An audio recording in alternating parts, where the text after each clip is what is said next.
Start. Hello दोस्तों, welcome back to my channel Railway Journey with Ajit. In this video, I am talking about last 30 days preparation strategy of LP.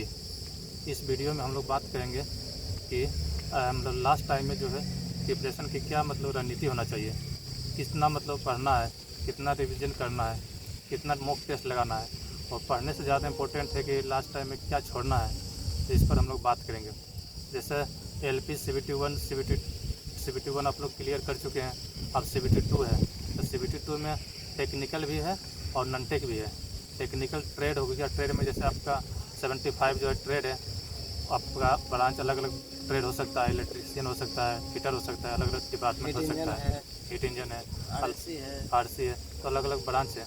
तो उसमें 75 number का technical है। देखिए technical थोड़ा ज़्यादा important हो जाता है CBT 2 में। बेसिकली जो ITI किए हुए हैं, जो डिप्लोमा BTEC किए हुए, तो उसके लिए तो आसान है, उसको तो क्लियर करना आसान है। पढ़े हुए रहते हैं क्या? वो तो पढ़े हुए रहते हैं, लेकिन ITI में तो हम लोग नॉर्मली ऐसे ही डिग्री ले लेते हैं, तो उतना आइडिया मतलब टेक्निकल नहीं हो पाता है। ठीक है, तो इसके बारे में हम लोग रणवीर जी बताएंगे, क्योंकि रणवीर जी खुद CBT 1 CBT 2 क्लियर किए हैं। मैंने खुद CBT 1 CBT 2 क्लियर किया, लेकिन हम लोग साइको में अपियर नहीं हुए, क्योंकि हम लोग का RRB जैसे मतलब रिजल्ट जो है आ चुका था, इसलिए हम लोग साइको में अपियर नहीं हुए। तो रणवीर जी आपको टेक्निकल के बारे में बताएंगे, क्योंकि टेक्निकल इनका इलेक्ट्रिकल से इनका मैकेनिकल ब्रांच है, तो इनको मैकेनिकल के बारे में ज़्यादा आइडिया है, तो आपको बताएंगे। तो देखिए, हम ट्रेड के बारे में कुछ बताना चाहेंगे। जैसे कि आप लोग सुने कि 75 नंबर्स का ट्रेड होता है, तो उसमें क्या है कि ट्रेड में क्वालिफाइंग मार्क्स लाना बहुत नेसेसरी है। अदरवाइज क्वालिफाइंग मार्क्स नहीं लाएंगे तो आप फिर मेरिट से आउट हो जाएंगे। चाहे आप टेक्निकल में नॉन टेक्निकल में कितना भी मार्क्स लाए, नॉन टेक्निकल में जैसे पूरा फुल लाए फिर भी कोई मायने नहीं रखता है। तो आपसे यही बोलेंगे कि लास्ट टाइम में जितना भी हो सके ट्रेड पे ध्यान देना ही है, चाहे जो भी हो जाए, जैसे हो। काहे कि और ट्रेड सबको नया नया लगता है। ट्रेड में क्या है कि आप पढ़िएगा, वहाँ प्रीवियस ईयर क्वेश्चन देखिएगा, लगेगा कि क्या पूछ दिए, कुछ पूछ दिए। मेरे केस में क्या होता है कि हम ले लिए थे RSC, जो कि बहुत ही कम बच्चा लेता है। अब उसका प्रीवियस ईयर खोजिएगा तो नहीं मिलेगा। हालांकि आप लोग के लिए ये ईजी है, क्योंकि जैसे पिछला साल हुआ ट्रेड का एग्ज़ाम, सबका LP का हुआ, तो उसमें क्वेश्चन तो मिल ही जाएगा प्रीवियस ईयर। तो आपके लिए एक एडवांटेज है कि आपको प्रीवियस ईयर मिल जाएगा ट्रेड का भी। आप जो भी ट्रेड लिए हैं, हीट इंजन हुआ, RSC हुआ, और डीजल इलेक्ट्रिकल बहुत सारा होता है, तो जो भी ट्रेड लिए हैं आप उसको एक पढ़िए अच्छे से, और उसका क्वेश्चन लगाना बहुत ज़रूरी है। तभी आपको आइडिया लगेगा कि हाँ ये क्वेश्चन पूछता है और ये क्वेश्चन हमको ज़रूरी है। आप जिसमें फंसिएगा उसको भी पढ़ना, क्योंकि ट्रेड में आपको क्वालिफाइंग मार्क्स लाना ही है, मिनिमम 27 मार्क्स तो लाना ही है। क्योंकि वो मेरिट में जुटेगा ना, ठीक है, लेकिन आपको क्वालिफाई तो करना पड़ेगा। क्वालिफाई नहीं कीजिएगा तो फिर उतना मेहनत आपका सब बेकार हो जाएगा। तो कोशिश करना चाहिए कि एटलीस्ट मतलब डेली जो है 100 to 200 क्वेश्चन लगाना है, प्रैक्टिस करिए। अब जो भी क्वेश्चन गलती हो उसको आप लिखिए एक तरह से, एक जगह, अब फिर उसको उस टॉपिक को देखिए कि हाँ हम इसमें क्यों फंस रहे हैं। ठीक है, तो ट्रेड देखना है। ट्रेड जैसे ITI के लिए नहीं होता है, तो उसको है कि रिवीजन अभी 35 डेज बचा हुआ है, तो उसको डेली मतलब रिवीजन करना चाहिए। अगर पढ़ लिए में तो उसको रिवीजन करना चाहिए। अभी आपको 35 डेज के करीब है, तो कोशिश करिए कि कुछ टॉपिक अगर नया बचा हुआ है तो उसको पहले पढ़ ले 10 दिन में। 10 दिन में पढ़ लीजिए, उसके बाद जो आपको रिवीजन करना है उसका टेस्ट लगाइए। बहुत जरूरी है, टेस्ट लगाना बहुत जरूरी है। तो ये तो हो गया ट्रेड की बात। ट्रेड में आपको समझ में आ गया क्या करना है, ठीक है। अब चलिए हम लोग नॉन टेक की बात करते हैं। जैसे नॉन टेक में जो है 100 क्वेश्चन है। 100 क्वेश्चन में आपको मतलब 50 क्वेश्चन जो है उसमें मैथ और रीजनिंग है, और 50 क्वेश्चन में आपको साइंस और ड्राइंग है। बेसिकली जो पिछले ईयर्स जो हम लोग को एग्जाम दिए उसमें आपको मतलब ड्राइंग मतलब जो है मतलब ड्राइंग जो है साइंस में ना पूछ के वो पूछ दिया, ट्रेड में ही पूछ दिया था कुछ क्वेश्चन। तो साइंस अलग से पूछ दिया, और साइंस में 50 क्वेश्चन करीब साइंस ही था, और 50 क्वेश्चन मैथ और रीजनिंग था। तो मैथ और रीजनिंग में जैसे है कि आपको आप पढ़ लिए होंगे, सिलेबस को लगभग कंप्लीट कर लिए होंगे। अगर हो सकता है कुछ चैप्टर बच गया है, मान लिया अर्थमेटिक में कोई चैप्टर बच गया है, वर्क डिस्टेंस बच गया, वर्क टाइम बच गया, और कोई भी चैप्टर मान लिया बच गया, साइंस CI कुछ बच गया, तो उसको पहले क्या करिए, 10 दिन में लगभग कोशिश करिए कि कंप्लीट कर लें। हाँ, उसके बाद आपको क्या करना है, उसमें आपको मतलब टेस्ट लगाना है क्या। हाँ, अब मान लीजिए कोई अर्थमेटिक में कोई ऐसा चैप्टर है जो कि आपका मतलब दिमाग में घुसता ही नहीं है, लगता है कि क्या बोरिंग लग रहा है, ये लग रहा है, तो जो स्ट्रांग है उस पर एकदम पूरा ध्यान रखिए, छोड़ना नहीं उसको। जो स्ट्रांग है वही आपको मार्क्स दिलाएगा। जो आपको माइंड में लग रहा है कि बोरिंग लग रहा है, ये लग रहा है, तो उसको थोड़ा सा ट्राई कीजिए। यदि हो जा रहा है तो ठीक, नहीं तो छोड़ दीजिए। क्योंकि आपको जितना छोड़िएगा उतना ही ज़्यादा कंफर्टेबल रहेगा, जो जानिएगा, जो जान रहे हैं उसको करने में। अब ऐसा नहीं कि आप एक टॉपिक छोड़ रहे हैं, आप तो 10 टॉपिक छूटा हुआ तो फिर तो गलत है। आप इस मतलब CBT1 क्लियर किए हैं तो आपको पता है कि आप बहुत चीज़ कवर किए हुए हैं, तो आपको जो भी उसमें गलती लगा और CBT1 में जो भी, क्योंकि उसमें भी नन टेक रहता है, तो आपको लगा होगा इस टॉपिक में हम फंस रहे हैं, तो उस टॉपिक को आपको क्लियर कर लेना, क्लियर कर लेना। मान लीजिए कोई टॉपिक में कोई डाउट हो रहा है, कोई मान लीजिए टेस्ट दे रहे हैं, सब्जेक्ट वाइज टेस्ट है, टॉपिक वाइज टेस्ट है, अगर उसमें कोई डाउट हो रहा है तो आप यूट्यूब से देख सकते हैं कोई चैप्टर। जैसे आप पढ़े होंगे, तो ऐसा भी नहीं कि आप पूरा जो जैसे अर्थमेटिक में फंस रहे हैं, टाइम स्पीड एंड डिस्टेंस में फंस रहे हैं, तो ऐसा नहीं कि कोई क्वेश्चन में फंसे, उसमें कुछ ऐसा क्वेश्चन लगा कि फंस रहे हैं, तो आपको पूरा स्पीड एंड डिस्टेंस में नहीं देखना है। जैसा क्वेश्चन में जिस टाइप के क्वेश्चन में फंस रहे हैं उसको देख लीजिए एक बार, और फिर उसको अपना से बनाइए, देखिए आपका कंसेप्ट पूरा क्लियर हो जाएगा और आराम से आप स्मूथली क्वेश्चन कीजिएगा। तो ये चीज़ होता है, सब जो प्रॉब्लम हो रहा है ये ऐसे ही क्लियर करना है। मतलब जो क्वेश्चन में फंस रहा है, अब उस चीज़ को देखिए जाके, वहाँ पे नोट्स है तो नोट्स में देखिए कैसे कैसे बना है, फिर उस चीज़ को आप कवर कीजिए, तब क्या होगा कि अच्छे से क्लियर हो जाएगा।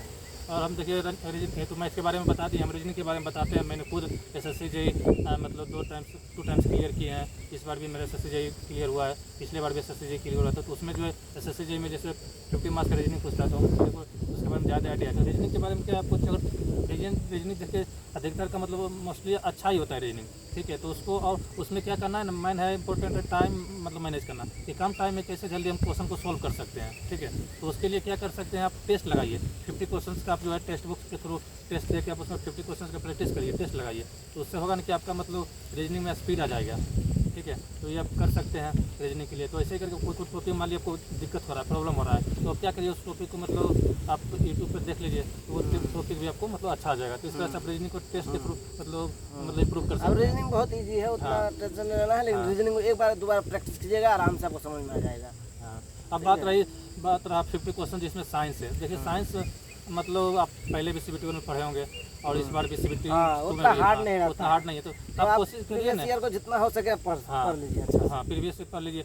और देखिए साइंस जैसे मैंने खुद साइंस के मतलब मैंने जो फॉलो किया उस NCERT को फॉलो किया। NCERT आप कोशिश करिए कि 9-10 का NCERT पढ़ लीजिए, उसको एक बार अभी भी आपके पास टाइम है तो आप क्योंकि हम लोग देखिए ग्रेजुएटेड होंगे, कंप्लीट किए हुए हैं, तो हम लोग को मतलब तो 9-10 पढ़ना उतना मतलब टफ नहीं लगेगा। तो एक बार आप चाहेंगे तो 4 से 5 दिन में उसको कंप्लीट कर सकते हैं। तो उसमें जो इंपॉर्टेंट है उसको लिख लीजिए, तो उससे होगा कि आपको पूरी मतलब क्वेश्चन जो है डायरेक्ट क्वेश्चन आपको मिल जाएगा, NCERT डायरेक्ट उठा देता है। तो मैंने भी वही किया था जब RSB की प्रिपरेशन कर रहा था, LP की प्रिपरेशन कर रहा था, तो मैंने मतलब जो है NCERT को अच्छा से कंप्लीट कर लिया। तो वही कीजिए आप, उससे आपको होगा कि मतलब जो साइंस अच्छा से क्लियर हो जाएगा। तो आप इस तरह साइंस को क्लियर कर सकते हैं।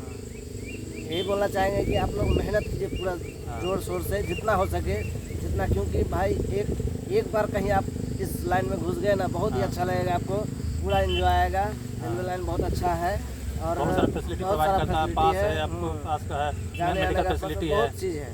तो आप इसमें मतलब बहुत ऑप्शन है आपको मतलब, तो इसलिए तो रेलवे में लोग जाना चाहता है। तो बहुत जोर शोर से मेहनत कीजिए। 35 बचा, आप बहुत मेहनत करिए, आप मेहनत करिए, क्योंकि ये जो है 30 to 5 यही आपको डिसाइड करेगा कि आगे मतलब क्या होगा। आप मान लीजिए किसी प्रिपरेशन कर लिए, अगर नहीं तैयारी भी करेंगे तो आप फिर रिजेक्ट हो जाएंगे, इसलिए बहुत ज़रूरी है कि अभी प्रिपरेशन करना चाहिए। अच्छा रणवीर जी बताइए, हम बात कर रहे थे मतलब मॉक टेस्ट मतलब और रिविजन कितना इंपॉर्टेंट है?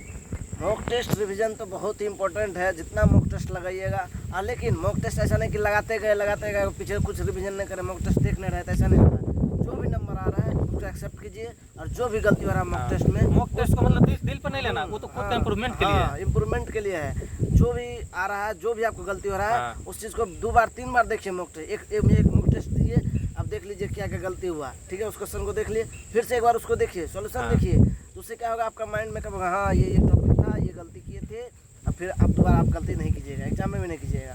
तो उससे क्या होगा कि अब इससे क्या होगा, दूसरा आप जब मॉक टेस्ट दीजिएगा तब यदि वही क्वेश्चन रिपीट हुआ, यदि उस पैटर्न का क्वेश्चन रिपीट हुआ, तो आपको क्या होगा, आप उसको इजीली बना सकते हैं, इसीलिए मॉक टेस्ट दिया। मतलब अभी 30 to 35 डेज बचा हुआ है, ठीक है, तो कितना मॉक टेस्ट मतलब देना चाहिए अभी आपके हिसाब से? हम तो 30 to 35 के हिसाब से आप यदि बोलेंगे तो लगभग मतलब अल्टरनेट दे करके एक मॉक दे टेस्ट देना चाहिए आप ना, दे हाँ। दीजिए। तो उससे टेस्ट- क्या होगा, अल्टरनेट देने से क्या होगा, एक दिए आपको लगा कि खराब हो रहा तो फिर उस पर ये अच्छा से टॉपिक देखिए, हाँ। फिर एक दे दीजिए। इसी तरह से क्या होगा, टेस्ट देना तो ठीक है, और उससे भी ज़्यादा इम्पोर्टेंट हाँ। आप टेस्ट दे रहे हैं उसका एनालिसिस करना। हाँ अब जब तक एनालिसिस नहीं करिएगा तो टेस्ट देने का कोई हाँ, मतलब ही उससे नहीं कोई है। मतलब नहीं, इसलिए आप डेली टेस्ट देने टेस्ट का कोई दीजिए फायदा और नहीं हाँ है। हाँ टेस्ट दीजिए, अल्टरनेट टेस्ट दीजिए, और उसको क्या कीजिए, एनालिसिस करिए कहाँ मेरा मतलब मार्क्स कट रहा है, तो उसको मतलब देखना है। और उस हाँ। टॉपिक को मतलब अगर नोट्स बनाए हुए तो नोट्स में जाकर देखना है, या फिर अगर उसमें भी नोट्स नहीं है तो आप यूट्यूब में कहीं देखिए उसको, जहाँ से कैसे क्लास मतलब किए हैं उससे क्लास देख किए हैं, लीजिए, उसको देखिए। बहुत ही इम्प्रूवमेंट हाँ, तो टेस्ट के थ्रू आप मतलब तो इम्प्रूवमेंट कर सकते हैं। तो आप मतलब कोशिश करिए कि अल्टरनेट डे पर आप टेस्ट हम दे दें।